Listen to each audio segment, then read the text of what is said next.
I hate how Skype automatically opens Bing. Does it? I don't have Bing. It just never does that for me. That's annoying. It's built into Windows 10. What? I've never seen it do that. What is it? What do you mean Bing? Like, There, Microsoft search engine. yeah, I know what it is, but I don't ever have anything pop up anywhere.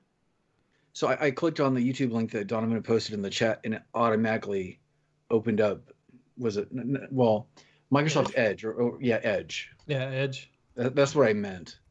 Bing, Edge, they're both a piece of crap. They're interchangeable for me. Um, hmm. I don't know. Mine opens in Chrome. I don't know. I don't know, bro. No, I probably have some association or something linked. Yeah, it loves infesting your computer. I have never gone through and really calibrated the machine yet for Windows.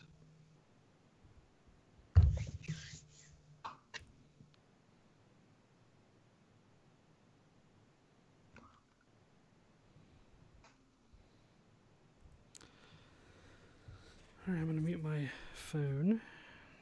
That's a good idea.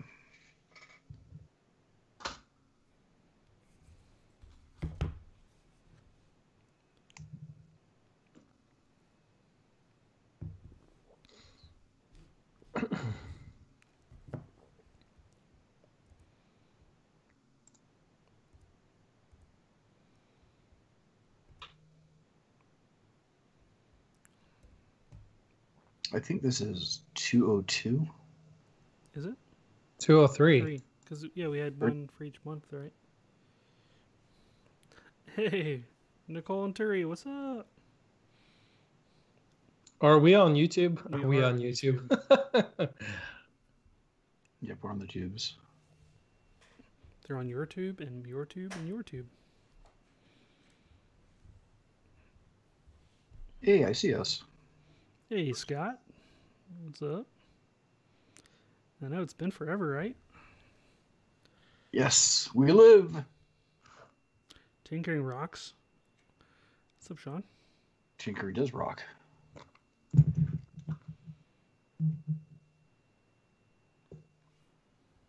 Why don't I see us? Right here. I don't know. I feel like I'm so left out. I don't have a geeky background after all that effort I put in. It's not fair. Yeah, you do. You got the walker behind you. Not for what they see. Oh crap, that's right. Yeah. There we go. I blame Skype. There's a lot to blame for Skype. Yeah. I'll have to rectify that. I'll have a green screen ready for next week. Actually, I might not need it next week. Not sure.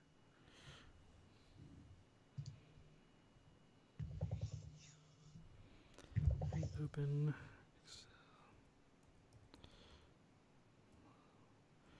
We open some stuff before we get started. Mm-hmm.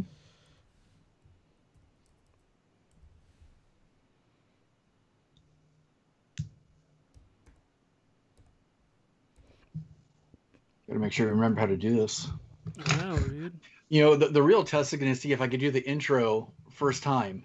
Yeah, it works. And not have to do like 3 different takes because that has happened before.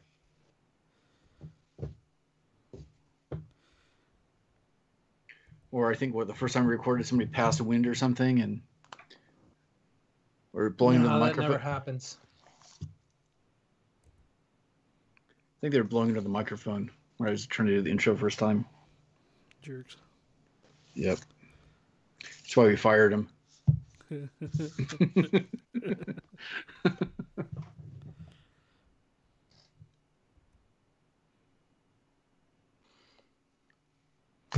Hey, Dante, what's happening?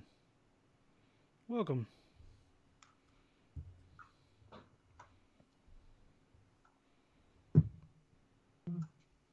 We should have promoted it in that other group too.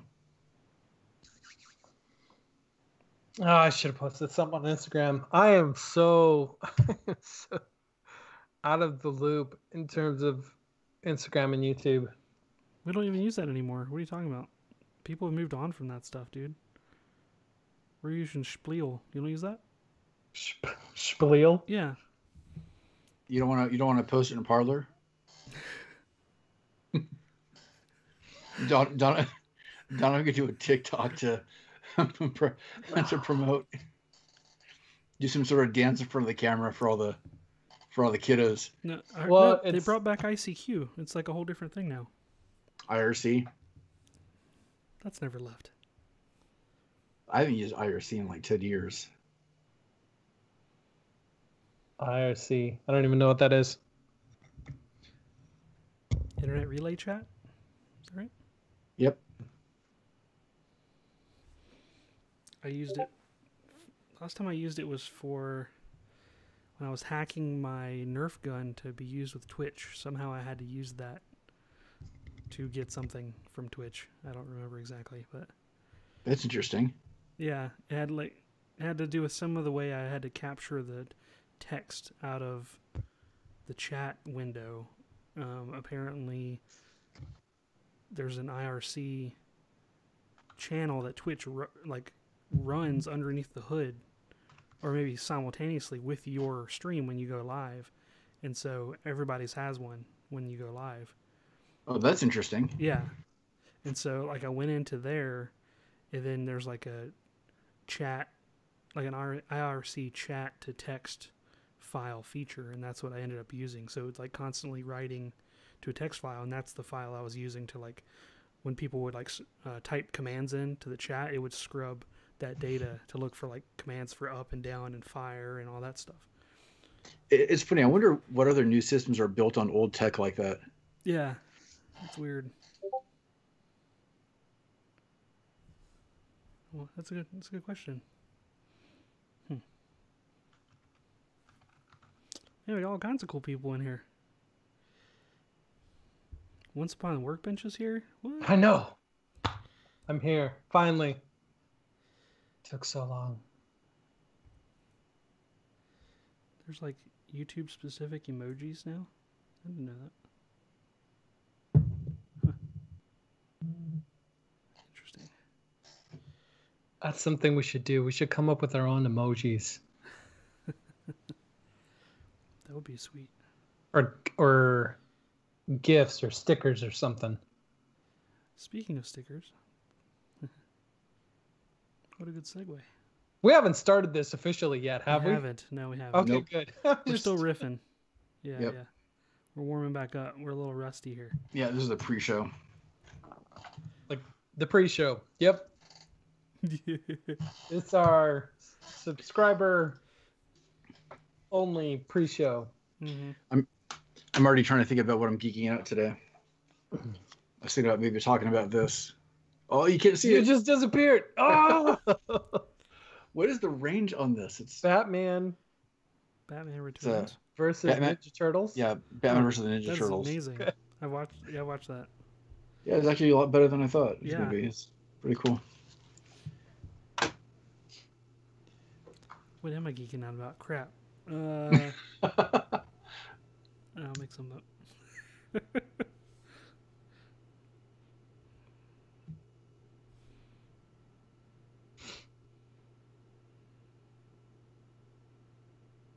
My heater just kicked on. Can you guys hear that for me?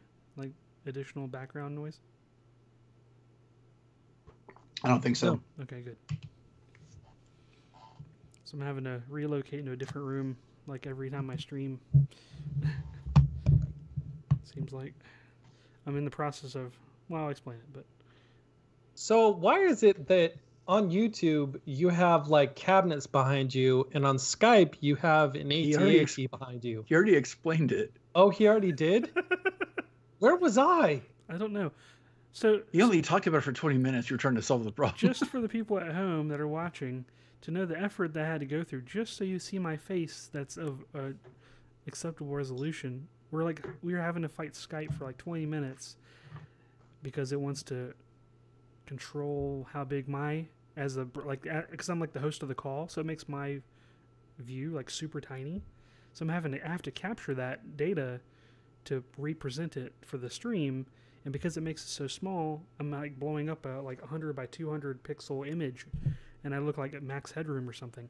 So I had to connect a separate webcam. So I'm running 2 webcams right now. One for the guys to see me on our Skype call, and the second one is what OBS is capturing for our live stream right now.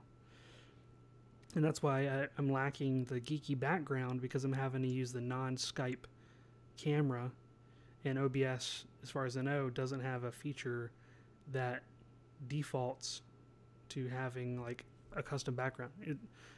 Unless you have a green screen, then you can do like all the chroma key stuff to get rid of your background, but it doesn't have a software solution like Zoom and Skype do now. Not that I know of. They might have a plug-in by now, but the last time I checked. So all that effort, it's a lot of geeky nonsense that I had to go through to get a shitty background. So I'm left out. Huh.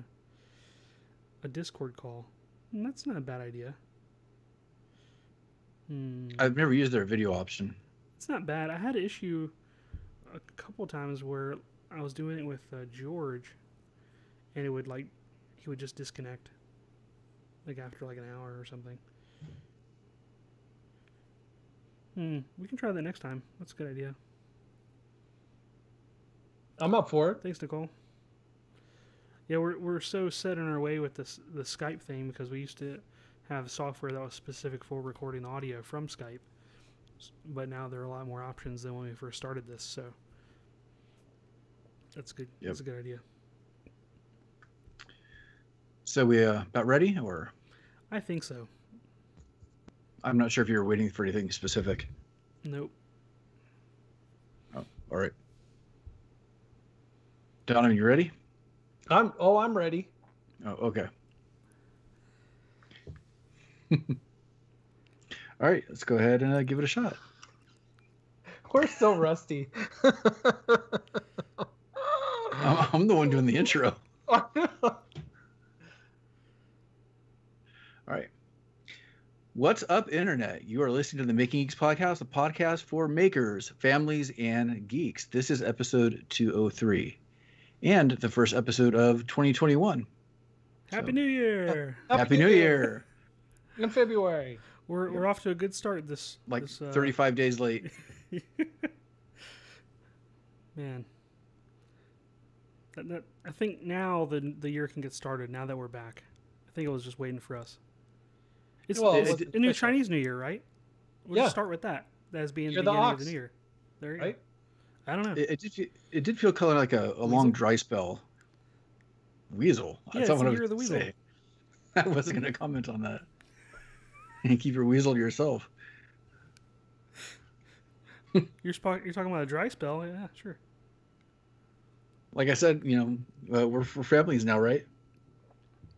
Apparently, we're trying to be more diverse with our audience, because we have a lot more people out there that are outside the Venn diagram of being a dad that are still listeners. So we wanted to be. So should we talk about a little bit about why we're gone for so long? Yeah. All right.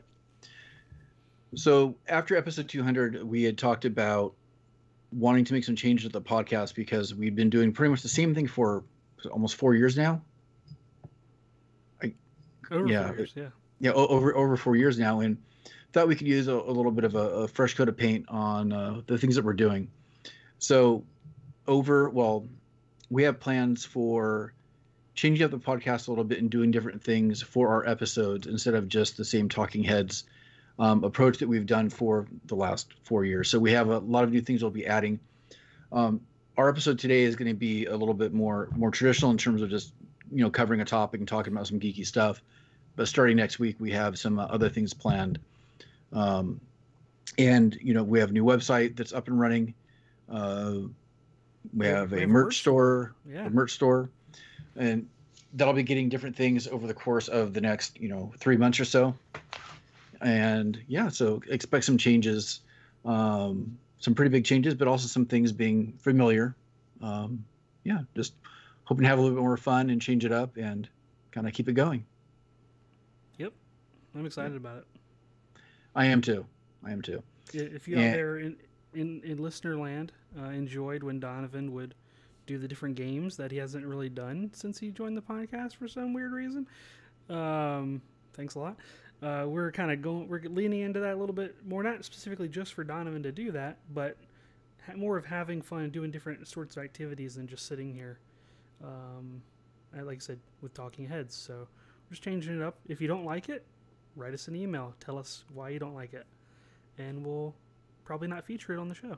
So, yeah. Yeah, I've never been so excited about a Excel spreadsheet before.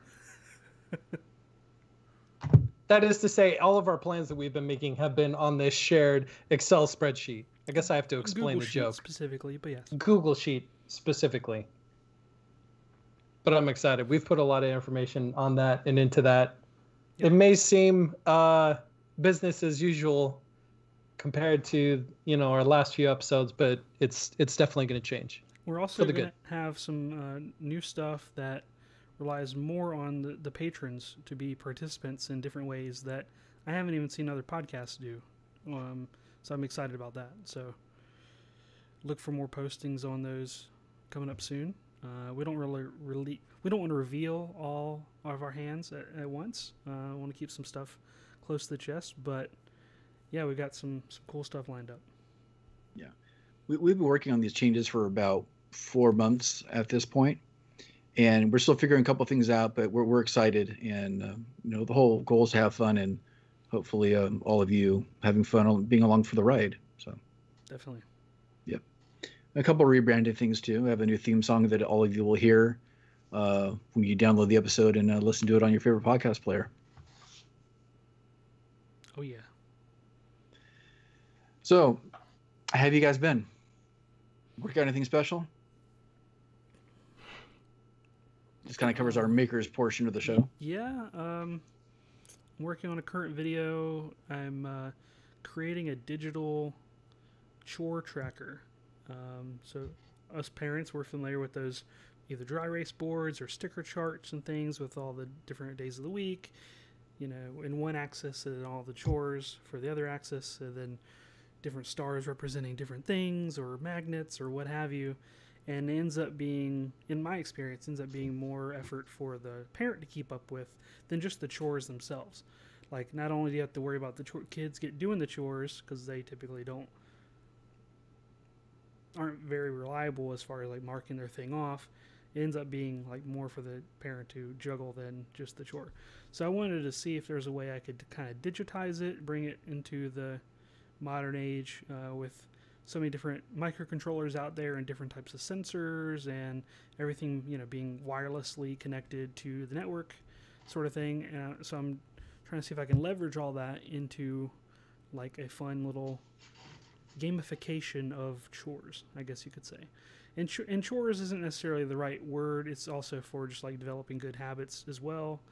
Like making your bed, for kids, like making your bed, having your room clean, and other things that we ask for our kids to do. We like when they do, like they empty the dishwasher. That's the thing that they've been tasked with recently, and feeding the dog, and then playing piano and other things. Some coming up with different ways. I'm putting buttons around the house that are wirelessly connected, kind of like the Amazon Dash buttons that were out a couple years ago. So when someone does a certain task, they hit a colorful red or whatever arcade button that wirelessly communicates to a Raspberry Pi, and the Pi is running some software that will keep track of whether they did it or not, and you can have like reports on a web page that'll show the status. You can have it communicate to Alexa, which I think I just made her angry because I said her name, and have her remind the person that, hey, you didn't do this, you didn't do that. I'm not sure if I'm going to really integrate that 100%, but there's just a lot of opportunities to sort of mix tech with this. And you could even have like a receipt printer attached to the wall with like stickers loaded into it, and it like spits out stickers that they could rip off, or like a dispenser to sticker. Wait, that's not a word. Sticker dispenser. Things like that. Sorry, I was picking up what you were putting down. Yeah. I'm not 100% on all the the details, like as far as like what the reward system is. But I mean, there's so many things you could integrate with this. It's kind of crazy. You could even have like a slot machine mechanic or something. I don't know, or you could have something dispense their allowance, which would encourage them to hack in and break into the device that distributes the dollars. I'm not sure exactly, but I'm sort of formatting the video in a way where it's not a completed project. I'm taking the approach that James Brunton, his website or his YouTube channel, where he does like a lot of designs for like robots and things. He doesn't just do like an hour-long video on this one robot. He'll kind of break it down into like components, as far as like, oh, I'm going to tackle this system today. Here's a video about this system, and develop like a playlist of how he built the Hulkbuster, or how he built this or that, and kind of not necessarily have it where you have to watch all of them in a row in a sequence, but they'll still be standalone, but all kind of part of a bigger geeksmithing cinematic universe, if you will, of a project. So we'll see if that works or not. I don't know. It sounds good on paper. Yeah, the GCU. Yes, the GCU. Yeah, good old GCU. Man, I can't remember where I saw it or who I saw it from, but along that same lines of what you were doing, there was a dad that had like a plexiglass case that had money in it and a little combination lock in the top. And after you completed chores, you like put it in and it gives you a number. And you have to complete all the chores to get all the numbers to get the combination. Exactly. To get inside the combination lock to get the money. And because they could see inside of the little safe, like it was more motivation because they're like, oh, I want that. That's a great idea. Yeah. Well, depending on if, monetary incentive is what really gets your kids going.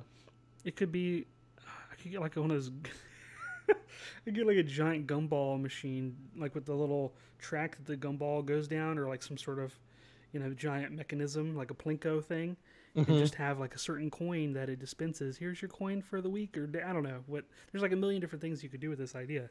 Oh yeah.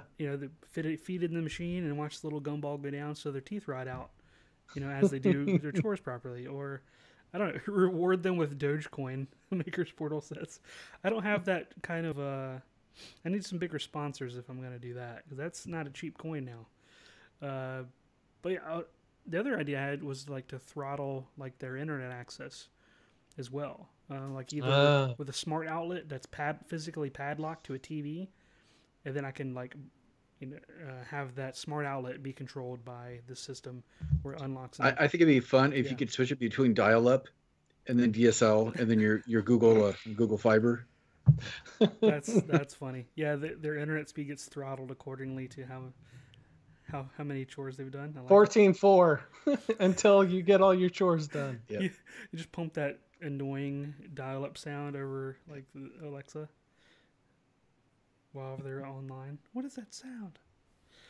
No, there's all kinds of possibilities. I think that's part of it too, as I want to engage the audience and kind of query them, ask them like, hey, here's how far I've gotten in this project. What would you do, for the next step? Would you do this? Would you do that? How would you design the next part? And sort of hopefully use some of their ideas as well in the projects as it evolves. And instead of showing the end project, necessarily show the process, which you can get a lot more out of, and almost do a deeper dive in a way without having to have the requirement of watching every one. I think a lot of parents would be curious to see, like, after a month, what has been the result? Yeah. And how is it being used, and has it been effective in getting your kids to be a little bit more autonomous with their chores? Right. The coolest one that I've developed so far, and this was the easiest one to implement, surprisingly, I got a vibration sensor from Amazon, and I wired this in to a ESP8266, which is a little Arduino Wi-Fi board, and stuck it in the back of the piano.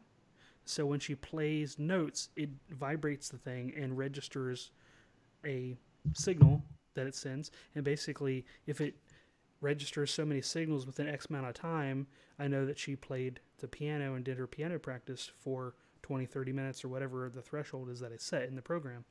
And so then the light comes on automatically once she crosses that finish line.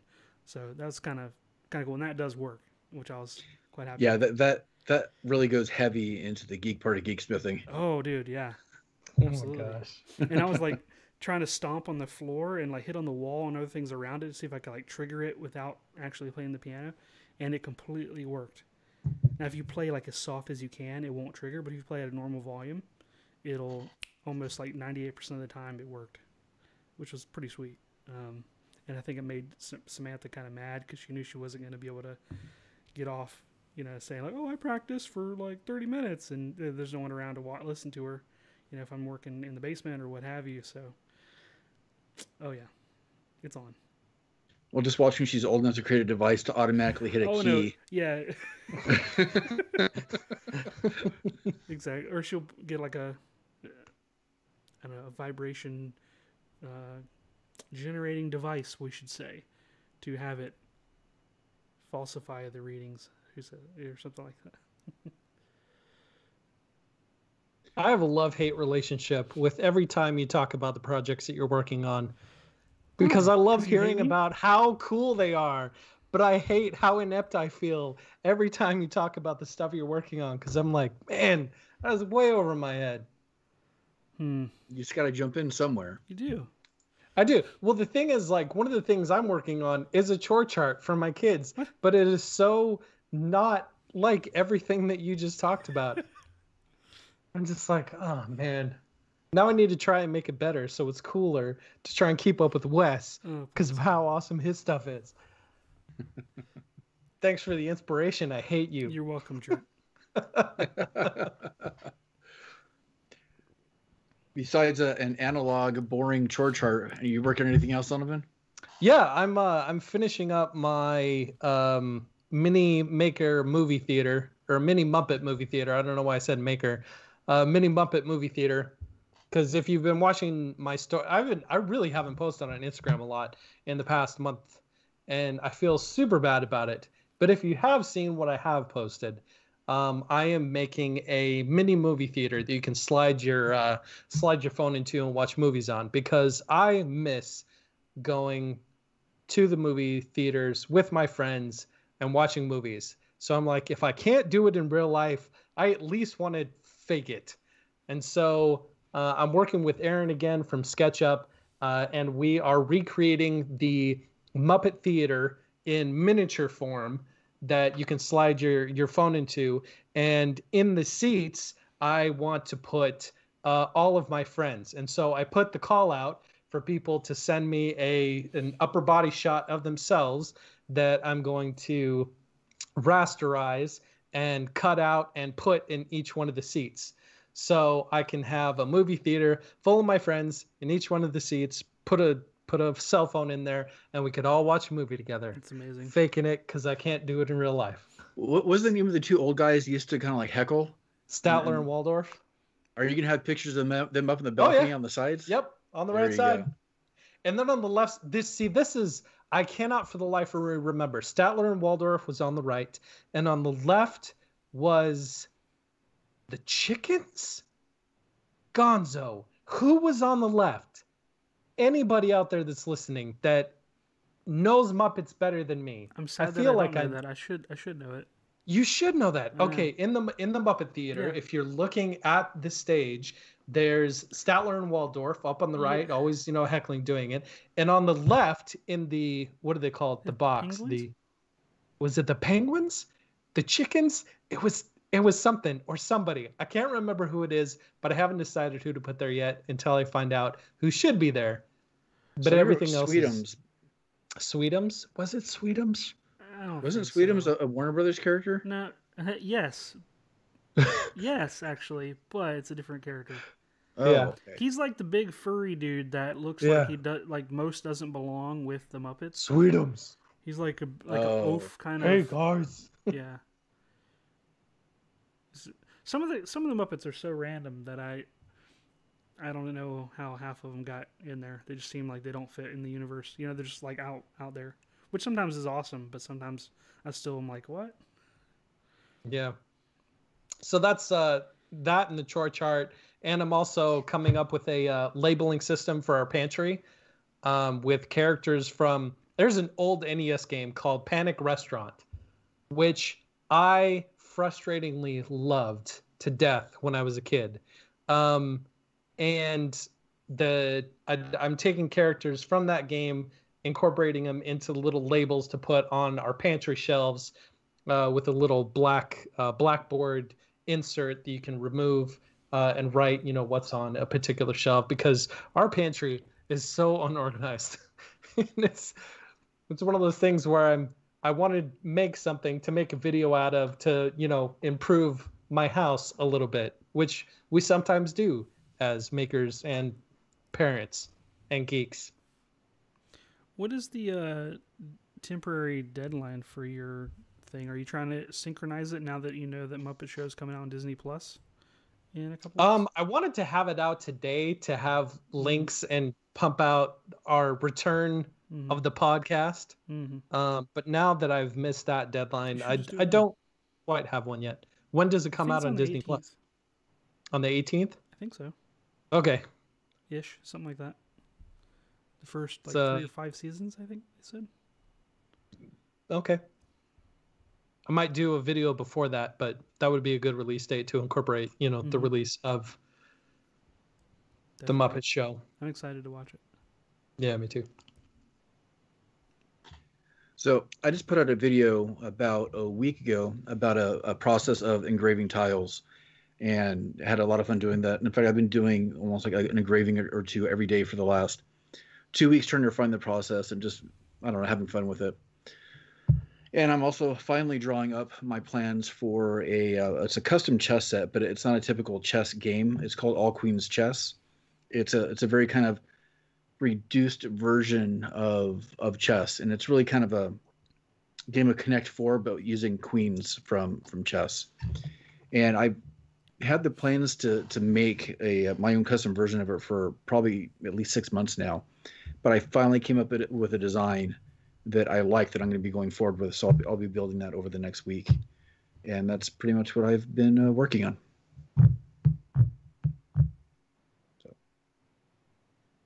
Very cool. Thank you.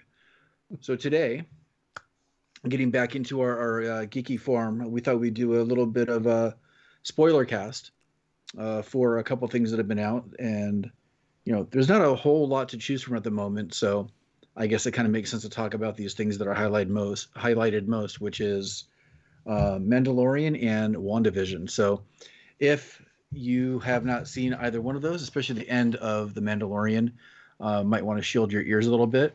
And then we'll also give you fair warning too before we start talking about WandaVision. Although that one's still in, airing, so we're not even sure about all those things there. So we might actually interject a little bit more speculation on that property. I think Wes has some theories that he's gonna bestow upon us. Yeah. So I think one of the last episodes that we did before our break was talking about The Mandalorian. I think it was the first half of the third season. Wait, no, second season. What season? Second season. Wait, yeah. Yeah. Second season. Yeah. Right. And but now the Mandalorian, the show is officially wrapped up after the second season. Ended with a pretty big fanfare of something. And I don't know, what'd you guys think? I know Donovan loved it. Because Donovan loves it when they bring people back. Do we want me to go? I can go first if we want to go first. I do have to say, I love Star Wars. I have to put that up front. I don't believe you. In front of every conversation we have about Star Wars. Because apparently when people hear me talk about Star Wars, they get the feeling that I don't love Star Wars. But I wonder why they get that feeling. I want to make it clear up front. I love Star Wars so much. But I also love good filmmaking. And sometimes those two things just conflict so bad. And so there were so many things that I loved about the last episode. And one thing that I hated so much. So I'm kind of 50-50 on it. I loved it, but I hated it at the same time. Do I expound? Why did you hate it? The second I saw the X-Wing flying flying across the windows, coming around to the ship, I knew who it was. Sure. And I was like, no, please, but, no. But why? No. Because, because I've explained this online, and I finally figured out my relationship to Star Wars. I've been able to quantify it in a way that I think makes sense to people. To me, Star Wars is that friend that peaked in high school. That every time you hang out together, they're always like, hey, remember that one football game? Man, that was awesome. Hey, remember our friends we used to have? Man, that was so cool. Remember that we did that one thing that one time? Man, that was just the best. And you like hanging out with them. They're your friend. You enjoy their company, but you wish they would move on and do something better with their life than spend their weekends watching reruns of the old, homecoming football game. But that's all you've learned, that's all you can expect from them. And so to me, that is what Star Wars is like. They won't move on. And so they're always bringing things back to the original trilogy and to the Skywalkers, kind of effectively telling us nothing in this universe matters except for the Skywalker storyline. And so the second I saw that X-Wing, I knew they're bringing Luke in. And I was so upset because there's so many other options and so many other stories that you can use to expand this entire universe. But still, they're bringing it back to that original trilogy. And I was so mad. My wife is like, what's the problem? It's like, I know who's in that. And admittedly, I do have to say this. Admittedly, the scene of him taking out the Dark Troopers was awesome. Totally ripping off Rogue One, but otherwise, awesome. Who would you have picked? Oh, gosh. Ezra would be my number one pick, but honestly. They're already saving that for the Ahsoka series. I know. But Ezra probably would have, to me, since they have already incorporated the storyline and characters, from that series, Ezra would have been a great choice to incorporate him into the Mandalorian, since they already brought in Ahsoka and references to Thrawn and the other Mandalorians. So it made sense. That would have been my pick. There are other picks that Andrew from the Dadalorian podcast, him and I always went back and forth after each episode, kind of talk about our thoughts and whatnot. And we had other theories and whatnot, but Ezra probably would have been my main pick. Or the one that him and I both agreed would make the most sense in terms of recognizability for people that haven't, seen the Breakoff series would have been Mace Windu. Don't say that. That's even worse. I know it's even worse, but Disney already teased it 3 years ago at E3 when Mace Windu, had that video where apparently when a Jedi falls out of a high tower, they don't die, and everybody's like, so. But that would have upset me equally as Luke upset you. Really? Yeah, had they you would have been him. As upset because at that Mace totally Windu would as I was at invalidate the final straw that broke Anakin, that created Darth Vader, essentially. That's the thing that flipped him at that moment, and so you take that away, and I mean it. So from a storyline perspective, it wouldn't. It pulls the rug out from that character, from under that character, I think. Yeah, it's not to say that they're beyond that. True. But I enjoyed the episodes. The touching moments between Din Djarin and Baby Yoda, I thought were fantastic. Do you not also think, I feel this way, that they kind of spoiled that because you already saw the dude's face 2 episodes prior or whatever? What if they had saved that moment for that moment instead of they already it would have been a lot more impactful the episode previous to that, he hadn't spent half the episode with his helmet off. Right. I think that's a matter of perspective, though. Because... But he didn't have his helmet off in front of Baby Yoda. Had never seen his face up to that point.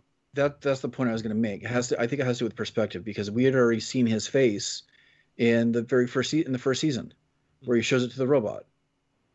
We didn't see it. Yeah, we did. No. Yes, go back and watch it. We already saw his face when he took his helmet in front of the robot. Well, if he didn't take his helmet off, the robot took his helmet off. We're gonna get technical. The hell, Donovan, same damn thing. Well, the point is the same. Like, Din didn't take his helmet off. The robot took his helmet off. The point of what I'm saying is that the audience saw the face. Who the hell cares who took the helmet off? We already saw his face in season 1. We saw it again in season 2 when the scene with Bill Burr, and we see it a third time with at the very end of the series, or the series up until now. It's a matter of perspective each time. We are observers. We're not actually there as part of the story. So it may not have the same emotional impact on us, but it would have, you have to look at it different ways, saying it would have an emotional impact on the character who he's actually facing. And the other Mandalorians. Yeah, well, everybody else there. Yeah. We're in this weird omniscient position of watching this happening. And then, our emotional reaction to it is questionable in terms of our place in that scene. True. You're right. You did do that. I blocked that from my memory. But that's one of the reasons why I brought it up, though, too, is that, in the first season, he's showing his face to a robot, which is not a live person, but we're live, but we're also the audience. We are not an active part of the story. We're nothing more than observers. Yeah. Do you feel it was odd that he shaved his mustache in between the Bill Burr one and then when he showed it to Grogu? He had a mustache in that scene, and then he didn't. What? Did I not notice that? Yeah, he totally did. He had like a little. That's pretty bad. Like a little pencil-y mustache. It wasn't huge, but it was totally there. And then he reveals it to Yoda and Grogu until he did. I guess he didn't want to skeeve him out, make him look like a 70s porn star or something. I'm not sure, but it was pretty funny. But I thought I liked the Luke. Well, I watched it with my wife, and she didn't even know who it was after you saw him, which I was just like, because the CG was so terrible. I had my head in my hands. It was not that bad. It was not that bad. It was. It could have been worse though. Like the deep fakes that I've seen afterwards look way better. Right. I'm looking forward to when Hollywood. Not entirely. Right. Are you referring to the Corridor Digital one? I'm not sure. Okay. But I know they made a lot of. I know the deepfakes made a lot of improvements, but I think the deepfakes can look equally weird in some scenes. If there was some sort of happy medium between the two, I think they would have it. It is a little bit off-putting. It's still not quite there. So expressionless, like it's just his face doesn't move, his lips move, but the rest of it's just. It was so bad. The deepfake when they used Millie Bobby Brown's face on Leia is pretty seamless, even with expressions. Yeah, I've seen deepfakes where they've gone back and Grand Moff Tarkin from Rogue One, they deepfaked him into that, and it's you wouldn't be able to tell that it wasn't the actor, rather than horrible CG. Yeah. So it's possible. It's possible to do it in a way that is convincing and not terrible. I still don't think it was terrible. You're still doing it on a reduced budget, and to get even as close as they did, I think is still pretty impressive. I thought it was close enough. Yeah, I'm not saying it's the best, and I'm not saying they couldn't do better. Just it wasn't Tron Legacy bad. No. It wasn't the Scorpion King bad. Nothing I think is the Scorpion King. Good grief. Let's remember that was kind of like the starting point, and where we are now is actually pretty good. It's funny. At the beginning of season 2 of The Mandalorian, one of the things that I commented on was that I was scared of them bringing Boba Fett into The Mandalorian, because I worried if they're going to bring about it the whole time. I know if they're going to bring Boba Fett in, it's going to take attention away from the Mandalorian because everybody's going to be all about Boba Fett. That said, they made Boba Fett super cool in the one episode. But that also said, now that season 2 is done and Baby Yoda is out of the picture, like, it's hard to know where they're going with season 3 of The Mandalorian now that all the focus is on the book of Boba Fett. Because it's not like they announced it after the episode. It is part of the episode. Like, it is the final scene. We are no longer doing The Mandalorian. It is now the book of Boba Fett. Well, that's not entirely true. Jon Favreau came back saying that we would see The Mandalorian again. It actually might go between different Mandalorians. Yeah, because Book of Boba Fett is supposed to be in between season 2 and season 3, bridging season 2 and season 3, right? I don't know if it's going to bridge. I just know that I don't know if they're going to connect at all. I would imagine they would, but there's still a lot we don't know. Without Baby Yoda, I don't know how they can continue this series. I really don't. I love The Mandalorian, and I love everything that they've done. Not everything that they've done. I love what they've done with The Mandalorian over the last 2 seasons. But that said, the linchpin in this entire series is now out of the picture. Maybe that's a good thing. Because it's called The Mandalorian. It's not called the little weird creature. Maybe. Wes, you were starting to talk about the scene with Luke, and I think I cut you off. So that's okay. Did you end up liking it? Do you like it how it ended? Yeah, I thought he could have had, aside from the visual thing, I thought he could have had a little more personality. Seemed kind of robotic. It was limited. But that's a minor quibble. I didn't think it could be anybody but him. But I didn't think they would do it. So I was surprised from that perspective. I mean, because everything in the other movies that are supposed to happen before this, I mean, he's really the choice, right? And then what you find out about it, the temple and all that stuff since Return of the Jedi is that he would be the other person on the end of that line, like when he did that seance or whatever. Given the timeline, it seems like he would be the logical choice. Yeah. But I didn't think they would go there. I was surprised and impressed that they did. And in some ways, and as disappointing as the situation is, I would almost like to look at this as like his swan song, because it is what I've wanted to see for 40 years in terms of him be an awesome fighter. Nobody has, and that's why I think that exactly. The creators are so adamant in wanting to do it this way and make it him and not somebody else, because it's not going to happen otherwise unless you play a video game where he might be able to do it. Yeah. I was also going to say that I don't see them bringing him back again, but here's the one side where Donovan might be right is you never know who could possibly come back. And you guys will hate me for saying it because you guys already expressed some dislike in this, but I actually was hoping to see Mace Windu. But mainly for one reason, because I wanted to see him with a big old gray Gandalf beard and like beat up and war torn. Cool. I wanted the visual of that is really what I was looking forward to. Like they did with Boba Fett. Better than that. Dad bod. Boba Fett's got the dad bod going on. Dad bod. Yeah. Which has got to be pretty hard to pull off on a desert planet without a whole lot of resources. So that said, how bad off could he have been? You mean?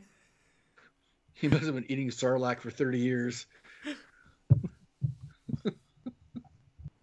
So that said, what did you guys think of WandaVision?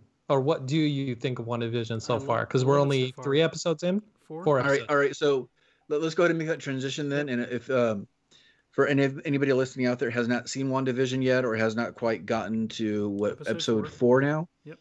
You might want to kind of skip over the next 20 minutes or so and pop back in or listen to the episode again after you've caught up with the show. Or I can't guarantee. Stream. You might want to. Yeah, or if in the live stream, yeah. Which is kind of we want you to stay on listening, but we also don't want to spoil the show for you. I don't think there's a whole lot to spoil yet, but I have a feeling that Wes is more informed than I am on some things, so it is a possibility. So You've been warned. Okay, so WandaVision. I love it. Give me more. I grew up watching a lot of those shows on Nick at Night, Yes. and you know, I was Have you raised- recognized all the houses that they've been in? yeah, for the most part. yeah. Let me kind of preempt something really quickly. I'm part of a couple different groups online. I think I know that the group that Wes runs online, a lot of people were really expressing their dislike of WandaVision, which of course is their right. But I don't think a lot of people actually get it, Right. because whenever you critique something, there's a lot of people that simply say something is trash or isn't good, which I don't think is ever a completely fair assessment. You can say you don't like something, but that doesn't automatically mean it's trash or not good. I think there's a separation that needs to take place a little bit more in a lot of these conversations, or you could say it's simply not for me. I think a lot of people don't get what they're trying to do. I personally like. What do you think they're trying to do?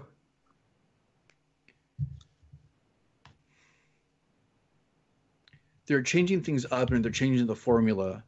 I think there's another reason behind it. I don't know what that is yet, though. I don't know the full reasoning, understanding, but I like the tactic of taking something and putting it in like this weird alternate reality that is not just like a multiverse type thing, but this emulation of the ideal perfect life, something that she has never encountered or lived in.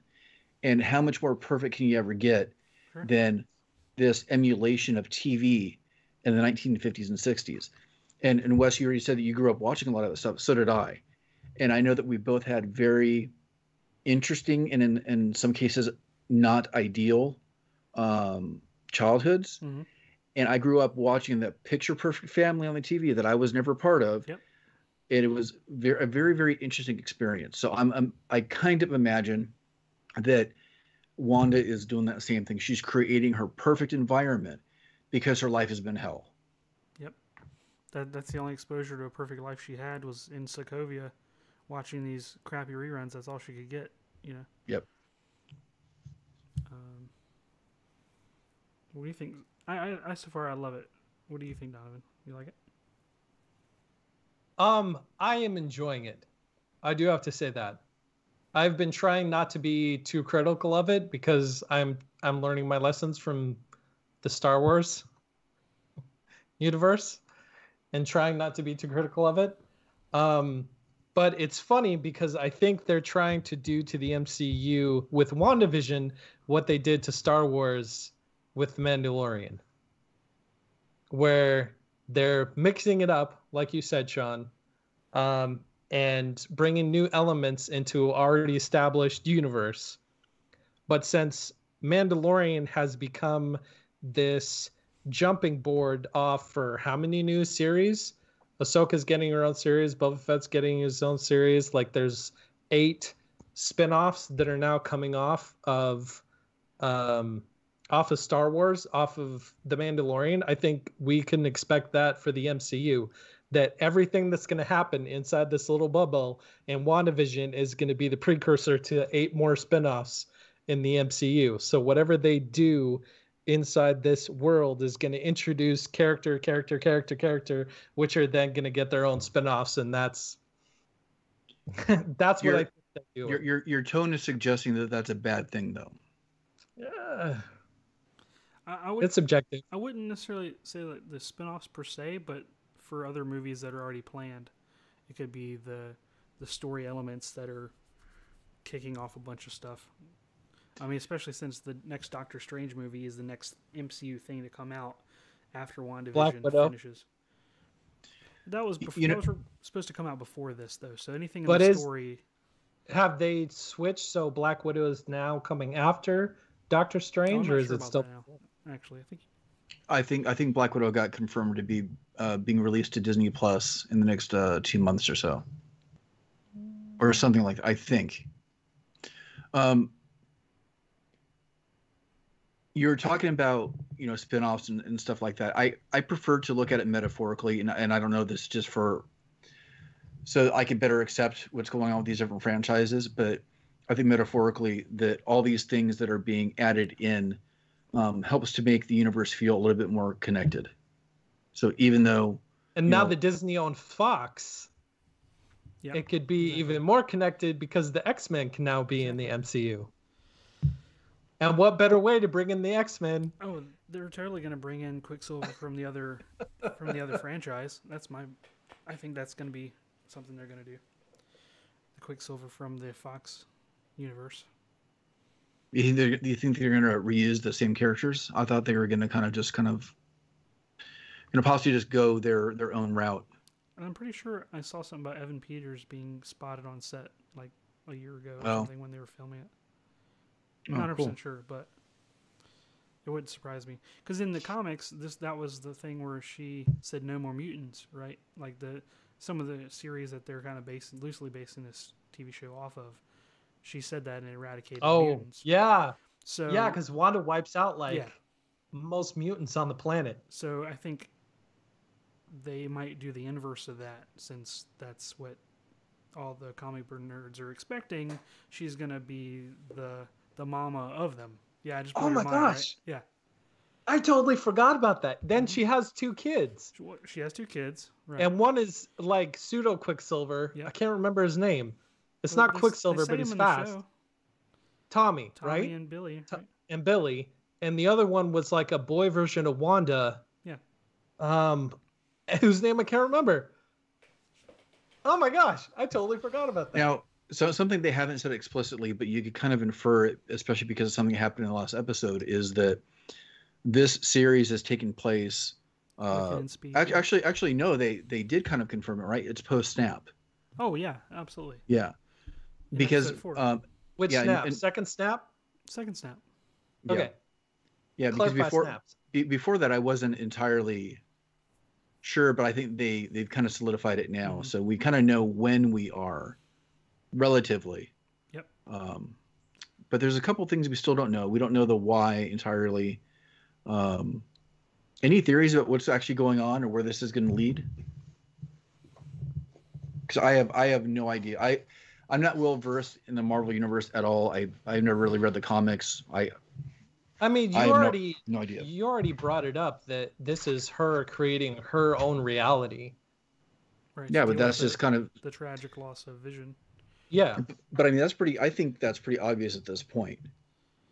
I believe in the comics, again, there's only take it with a grain of salt, but I believe like Mephisto had something to do with her having kids, and that was part of his scheme is to like take her powers from her. I don't even know who that character is. Yeah, he's a devil character, and I think a lot of people are suspecting that he's causing a lot of this stuff.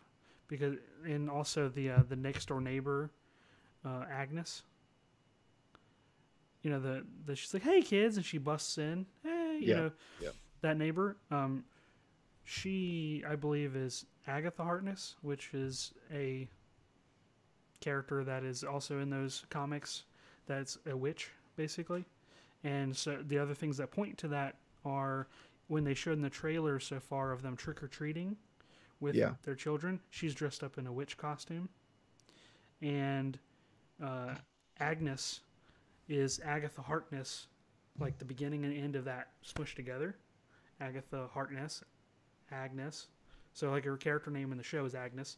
And when the Jimmy Woo has been like piecing together all the different people, him and Darcy, like in the episode 4, where they're like, oh, this person is this person that lives in the town or whatever. Like most of the inhabitants of this sitcom reality or sitcom verse or whatever are inhabitants of East, Westview, whatever, except they don't have an ID on the Agnes character because she's not supposed to be there. And also the Dottie character, the person that was in charge of the pool meeting or whatever, like the community meeting, she doesn't have an ID on her either. So some people thought that she is in control of it because she said the devil's in the details, and that's not the only place that she is, or he is. And Mephisto is like a devilish type character, and typically in the comics, or traditionally, he tricked Wanda into having the kids, and then she ends up finding out that the kids are not actually real, and then that's where she loses her mind, basically. So that's one of the popular internet theories. But in one of the trailers, the the neighbor was like zoned out in the Right, car until Vision touched when her. Vision comes up and touches her, and Yep. she's like, "Am I dead?" No, but you are. It's like, why would you say that? Well, Yeah. because you are. Yeah. I think he's going to go around awakening all these different people because they're all under Wanda's control. They're basically like puppets or drones because there's a lot of references to bees too. I'm not sure if she's supposed to be the queen or not, but like there's been tons of hexagons imagery all over like since the first Yeah. episode. And then Although the they beekeeper did thing, send in the initial drone, in which a then drone. turned into Yep. like a 1950s toy. right? But then they've been sending in like a bajillion drones, but we haven't seen any of those. Right, because that's like apparently after, or maybe she hasn't seen them or something. I don't know. Because I think she like Wanda's been distracted with having the kids, and she has been losing control over the other people. That's why the Herb character was like I think sawing into the wall, like breaking the fourth wall. So She couldn't get rid of the stork. right, but he was like stuck and he couldn't move, and he was like haha because like she's if you think of like a puppet master. You know, like she only has enough attention to do things over here, and he was like stuck cutting the bushes and just kept going because her mind was derailed at that moment.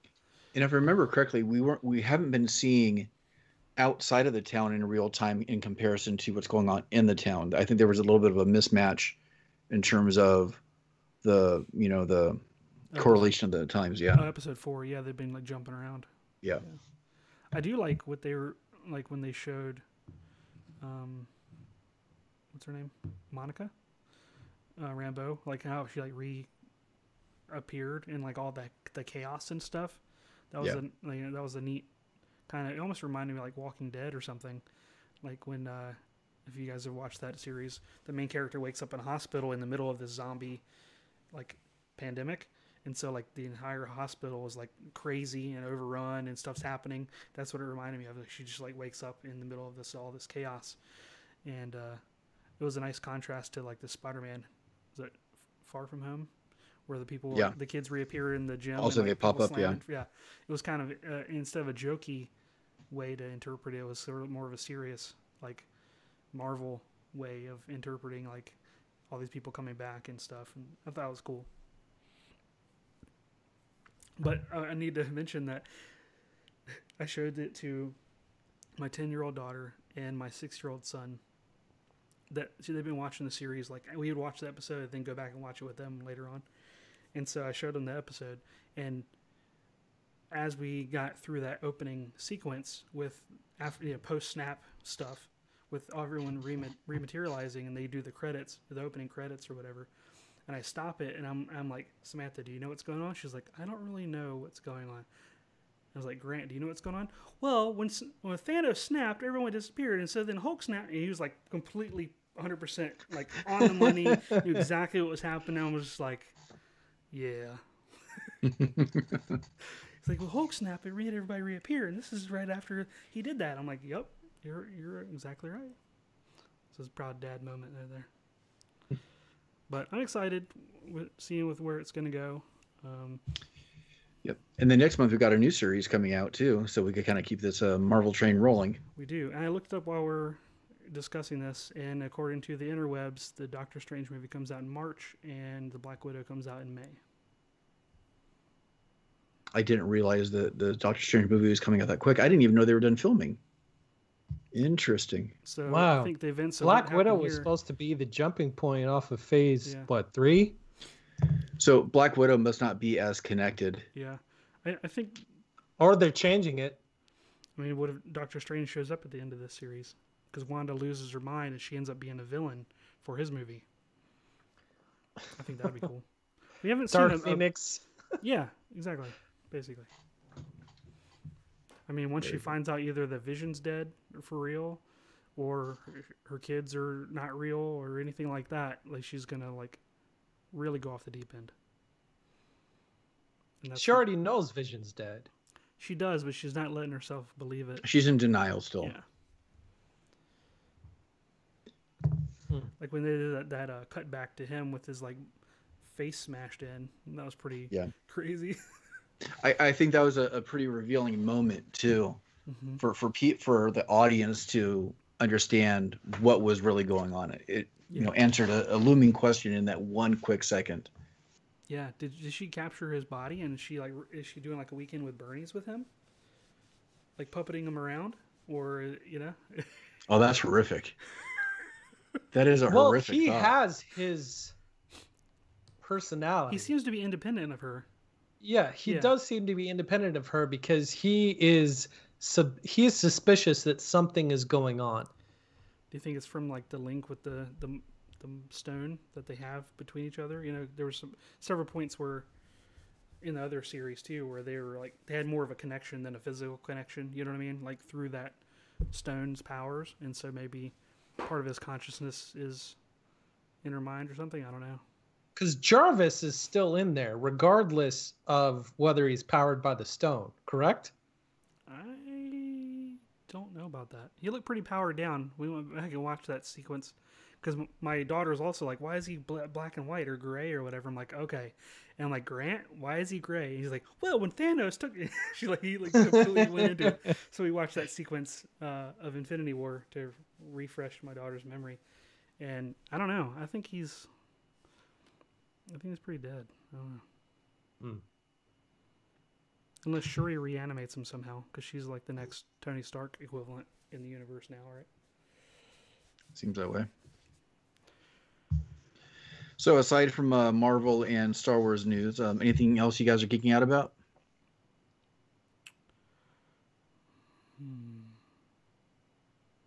Did you figure out what you're geeking out about, Sean?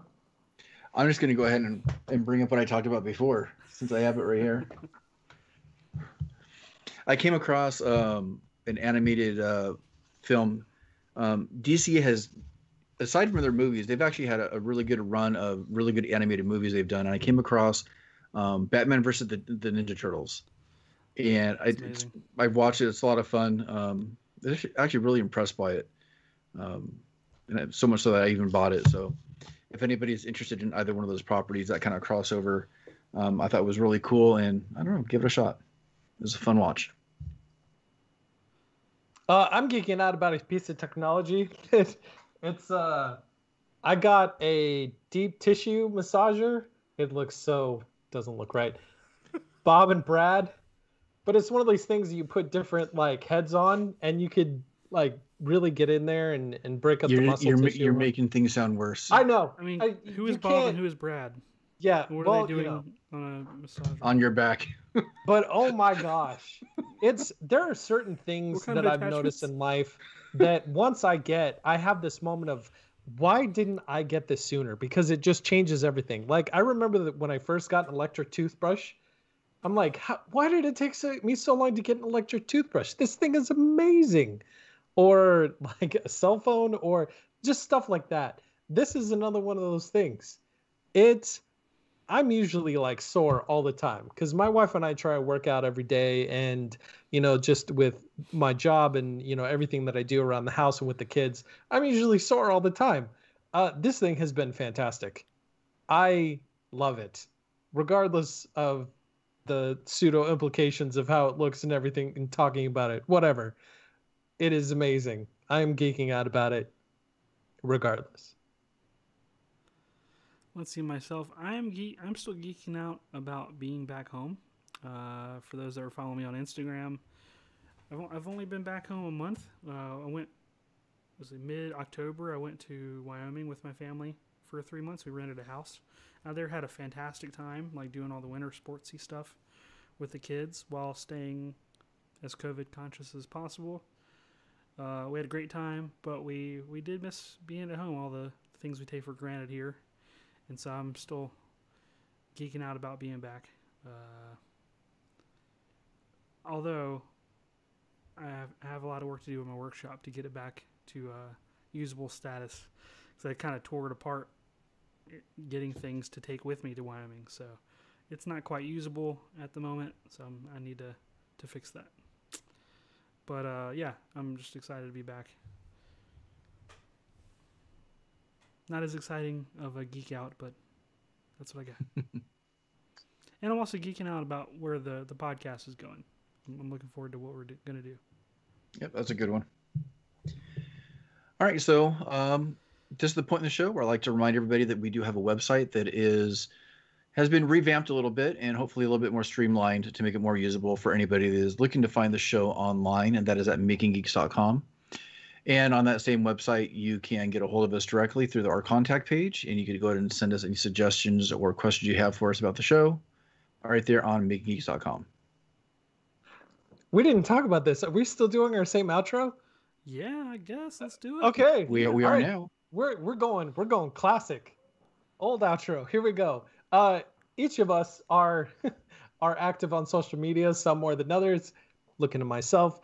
So if you want to see what we're working on individually outside of the realms of what we do together here on the Making Geeks podcast, Wes can be found over at Geeksmithing. Sean can be found at Geek Builders, and I can be found at Once Upon a Workbench. And we'd like to take this opportunity to thank all of our patrons. They have been awesome during our break. We've loved interacting with them on our Discord server that we have just for them. We appreciate each and every one of you for giving us your support. It means a lot to us, especially our top patrons, Clinton, Jordan, and Square Splinter. Thank you guys for your support. We appreciate you.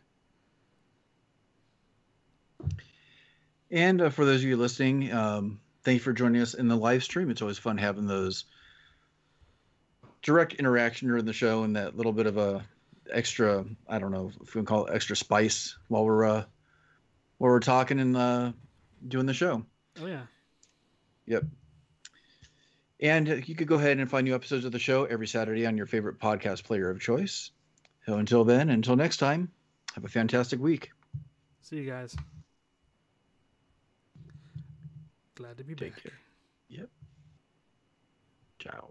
So, are we gonna like hang out with the people in the live to do sort of a pseudo hangout post thing hangout? No? Okay.